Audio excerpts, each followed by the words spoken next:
Глава местной мусульманской общины Куртасан Алиев приехал в Шабан-Аба 30 лет назад. Мечети в селе не было. В начале 90-х сельсовет выделил под религиозное здание местный дом быта и участок вокруг него. Мы его по новой подняли. Мы, когда приходили здесь намаз делать в начальном периоде, поначалу, окон не было, стекол не было, деревянные вот эти прогнившие рамы были. Вот.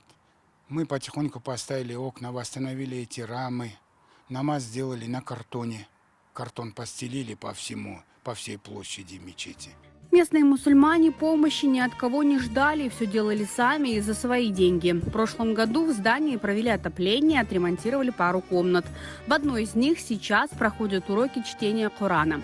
Здание мечети не маленькое, в ремонте нуждаются еще несколько помещений. Но самое главное сейчас – это крыша. Этим летом она стала протекать. Сделали проектно-счетную документацию, по ней на ремонт кровли необходимо 580 тысяч рублей.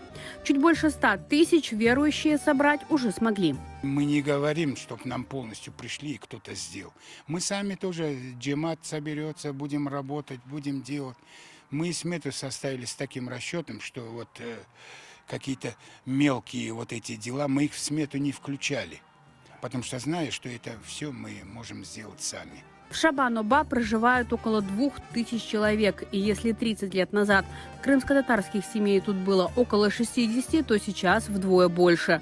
Село растет и развивается, и мечеть ему нужна. В течение этих 28 лет мы потихоньку эту мечеть восстанавливаем. Мы в свое время просили нам помочь.